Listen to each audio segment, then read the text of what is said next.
the spirit of inquiry and dispassion are interdependent. Dispassion means not getting caught up in our desires or cravings.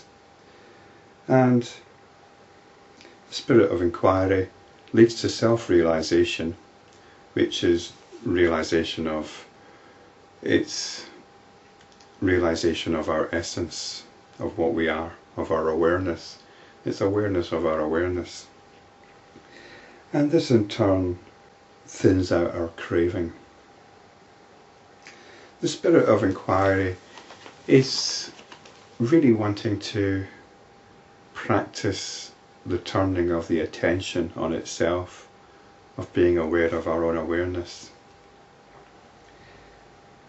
This is self-realization.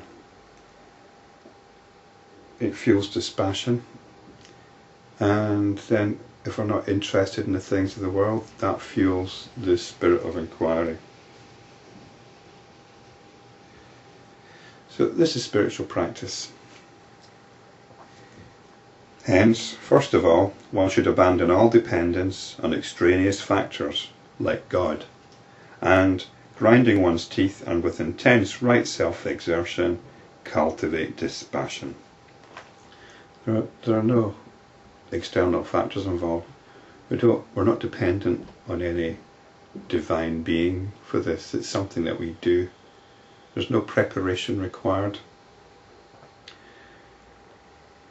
There's no path to it. It's something you either do or you don't. And it says here, with the grinding of one's teeth and with intense right self-exertion. It sounds like it's a supreme effort of will, like we're forcing the issue somehow. But it's actually, the effort is in not doing. The effort is in not following the force of our habits, the momentum of our habits. Spiritual practice is like not scratching the itchy spot. And this is quite difficult. This is quite difficult, and it does require a huge effort, because we're talking about breaking our own inbuilt patterns. It's like the alcoholic not automatically reaching for another drink. That's the kind of effort that needs to be made.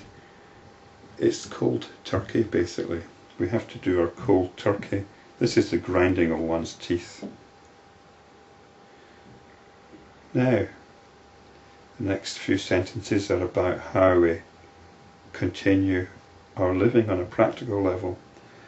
One may, however, earn wealth without violating local traditions and customs, and without defying one's relatives, etc.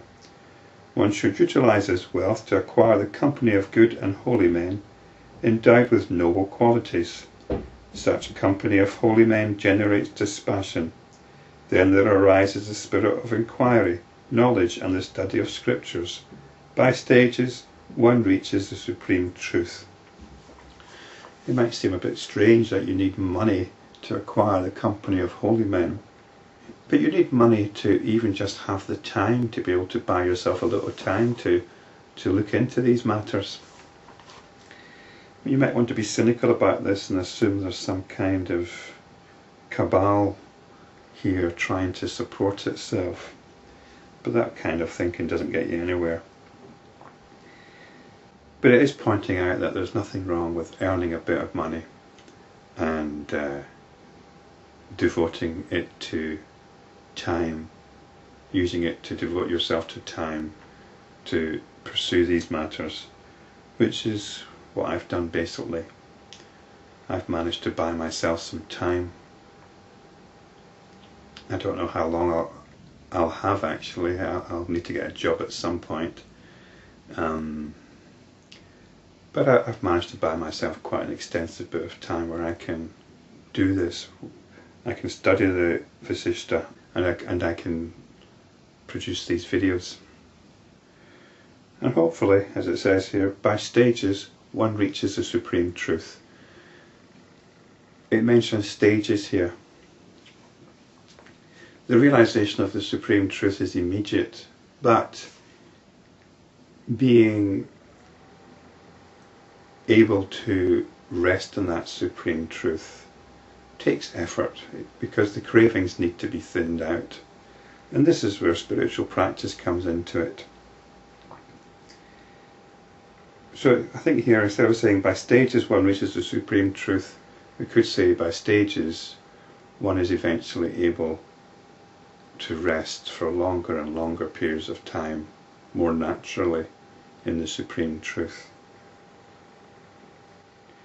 When you turn completely away from the pursuit of pleasure, then you attain to the supreme state through the means of inquiry. When the self is completely purified, then you will be firmly established in the supreme peace. So it's about being firmly established. We can touch it, we can keep coming back to it, but that's not the same as being firmly established. You will never again fall into the mire of conceptualization, which is the cause of sorrow. The mire of conceptualization. This is a cognitive process. This is getting caught up in our understanding of the world. Understanding is about looking at the world through notions, ideas, beliefs, concepts. Though you continue to live, you will remain freed from all hopes and expectations. You are pure. Salutations to you, O embodiment of auspiciousness. It seems a bit strange, though you continue to live, but it's because there's this idea that to find final liberation, to be established in the supreme truth, you have to leave this body behind. And this is just a misunderstanding. You leave behind notions of a body, notions that you are a body. This is one of the conceptualizations you labour under. But you don't die, far from it. You become more alive than ever. In accordance with prevailing social tradition, acquire a little wealth, and with that acquire the company of saints, and adore them. By their company you will gain contempt for the objects of pleasure, and by the right inquiry you will gain self-knowledge. And the best way to adore saints is to put into practice the teaching.